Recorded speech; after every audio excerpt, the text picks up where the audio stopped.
একটি এখানে শিক্ষাক্রম আছে, সেটা হচ্ছে মোটামুটিভাবে যে তুলনামূলক উন্নয়ন অভিজ্ঞতা যেটাকে বলা হয়, ইংরেজিতে বলা হয়েছে যে কম্পারেটিভ ডেভেলপমেন্ট এক্সপিরিয়েন্সেস। সেটা আমার পড়ানোর খুব ইচ্ছে আছে, এই কারণে যে আমি আসলে কাজ করেছি বৈশ্বিক অঙ্গনে মূলত, এবং সেই পরিপ্রেক্ষিতে বিশ্বের বিভিন্ন দেশের উন্নয়নের যে অভিজ্ঞতা এবং উন্নয়নের যে পরিক্রমা, পথযাত্রা যেটা, সেটার মধ্যে যথেষ্ট ভিন্নতা রয়েছে, তাদের অভিজ্ঞতারও নানান রকম হয়েছে।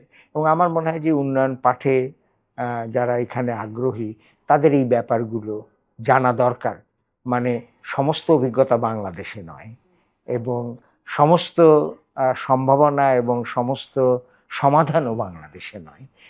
আমাদের অন্যদের কাছ থেকে অনেক শেখার আছে, কারণ আমরা এখন একটা আন্তনির্ভরশীল বিশ্বে বসবাস করছি।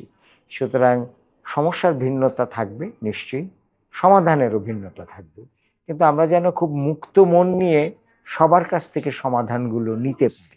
সেইটার জন্য আমি মনে করি যে উন্নয়ন পাঠের এই যে তুলনামূলক যে অভিজ্ঞতা, সেটা যারা শিক্ষার্থী তাদের জানা